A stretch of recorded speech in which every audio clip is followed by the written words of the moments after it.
ছোটবেলা থেকে শুনে এসেছে শিক্ষক জাতির মেরুদণ্ড। সুপ্রিম কোর্টের নির্দেশে সেই শিক্ষক সমাজের একাংশ আজ হারিয়েছেন শিক্ষকতা। অপরাধকার প্রায় ২৬,০০০ শিক্ষক শিক্ষিকা আজ কর্মহীন। দোলা চলে তাদের নিত্য নৈমিত্তিক জীবনযাপন। আজ এই রাজনৈতিক দলের দরজায়, কাল ওই রাজনৈতিক দলের দরজায় ধর্ণা দিতে হচ্ছে তাদের। ক্ষমতাসীন সরকার বলছে যদি নিয়োগের ত্রুটি থাকে তাহলে যাদের ক্ষেত্রে ত্রুটিযুক্ত নিয়োগ হয়েছে তাদের বাদ দিয়ে বাকিদের চাকরি বহাল থাক। কিন্তু একটা জিনিস ভেবে দেখেছেন কি, সরকার এই মুহূর্তে দাঁড়িয়ে বলছে নিয়োগের ত্রুটির কিছু হয়েছে, তাহলে সেই ত্রুটির জন্য যারা পরীক্ষা দিয়ে রাতের পর রাত জেগে পড়াশোনা করে পাশ করেছেন, চাকরি করেছেন, তারা কি দোষ করলেন?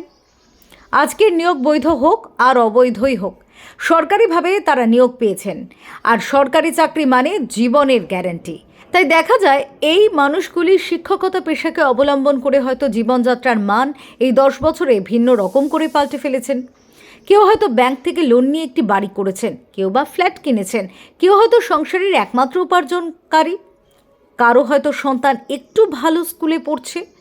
আজ পশ্চিমবাংলার মানুষের ভেবে দেখা উচিত, একজন শিক্ষক যে সমস্ত নিয়ম মেনে পরীক্ষা দিয়েছেন, পাশ করেছেন, চাকরি পেয়েছেন, সেই শিক্ষক যখন এখন বিভিন্ন রাজনৈতিক দলের দরজায় দরজায় ঘুরে বেড়াচ্ছেন, আগামী দিন যদি আবারও ওই শিক্ষক চাকরিতে পুনর্বহাল হয়েও যান, তাহলেও কি তিনি পুনরায় তার সেই মানসিক অবস্থা ফিরে পাবেন?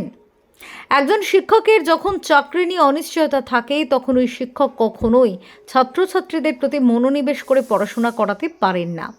এটা যতই যুক্তিবাদীরা অস্বীকার করুক, সাইকোলজি এমন একটা জিনিস যা এই সময়কার চাকরি হারানো সেই শিক্ষক বা শিক্ষিকা যে সময়টা অতিবাহিত করছেন, এটা তার সারা জীবন তারা বয়ে বেড়াবেন। বাংলায় মমতা ব্যানার্জি জিন্দাবাদ,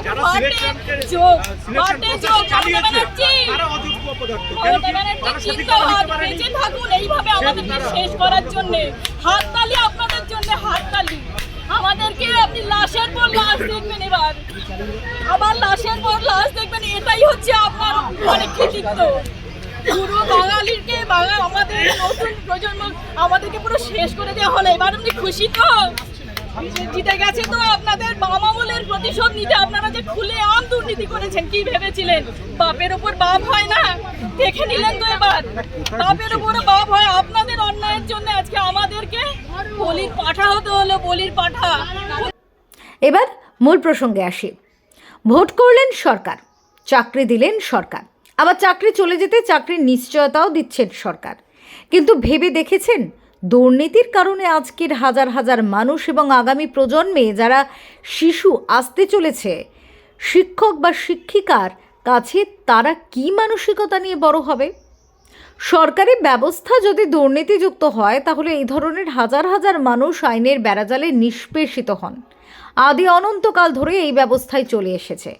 কোনো রাজনৈতিক দল যখন তার নিজস্ব স্বার্থসিদ্ধির জন্য একটি সমাজকে অন্ধকার জগতে ঠেলে দেয়, কারণ ওই সমাজ অন্ধকার থেকে আলোতে ফেরার জন্য ওই রাজনৈতিক দলের আশ্রয় নেবে। আজকে শিক্ষকদের চাকরি হারা, তারা রাজনৈতিক দলের দরজায় দরজায় ঘুরে বেড়াচ্ছেন। কারণ কি? যদি পুনরায় তাদের চাকরিতে বহাল করা হয়। আমার ছোট্ট সাংবাদিকতার জীবনে বাস্তবিকতাটা অন্যরকম। শিক্ষক সমাজ আজকে যদি রাজনৈতিক দলের কাছে এইভাবে আত্মসমর্পণ করতে থাকেন, তাহলে আগামী প্রজন্মকে আপনারা শিক্ষক সমাজ হিসেবে কী শিক্ষা দিচ্ছেন একবার ভেবে দেখবেন। আমার মনে হয় বর্তমান মুখ্যমন্ত্রী মমতা বন্দ্যোপাধ্যায়ের সিঙ্গুরের আন্দোলন আপনাদের সবারই মনে আছে। অনুসরণ যদি কিছু করতে হয়, ভালো কিছু অনুসরণ করুন। আপনারা শিক্ষক সমাজ জাতির মেরুদণ্ড, আপনাদের সেই কথাটা মাথায় রেখেই ভবিষ্যতের পদক্ষেপ নেওয়া উচিত। আমার মনে হয় রাজনৈতিক দলের দরজায় দরজায় ঘুরে কোনো সমাধান হওয়া সম্ভব নয়। সবাই আশ্বাস এবং বিশ্বাসের বাণী দিতে থাকবেন, কিন্তু যে শিক্ষক আগামী মাসে তার মাসের বেতন ব্যাংকে ঢুকবে না, সেই শিক্ষকের জীবনযাত্রা, তার সন্তান, তার বাবা মা, তার উপর যারা নির্ভরশীল, তারা কিভাবে চলবেন, তাদের জীবনযাত্রার অবস্থা কী হবে, সেটা কিন্তু কোনো রাজনৈতিক দল বদলে দিতে পারবে না। যদি সেটা বদলে দিতে নাই পারে, তাহলে আশ্বাস এবং বিশ্বাসের পিছনে ছুটে সময় নষ্ট করা একজন শিক্ষকের পক্ষে মনে হয় সমীচীন নয়। আইন আপনাদের চাকরিচ্যুত করেছে, যদি বহাল করতে হয় সেই চাকরি, তাহলে মনে হয় আইনের দ্বারস্থ হওয়াই উচিত। শিক্ষক সমাজ যদি তাদের নৈতিক দাবি আদালতের কাছে রাখেন, আদালত সে নৈতিক দাবিকে অস্বীকার করবে, এটা ভাবা মনে হয় উচিত নয়। শিক্ষক জাতির মেরুদণ্ড। আবারও কথাটা বললাম, আপনারা শিক্ষকেরা জাতির মেরুদণ্ড।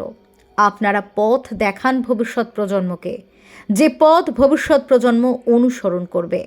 ব্যুরো রিপোর্ট, বাংলা এখন।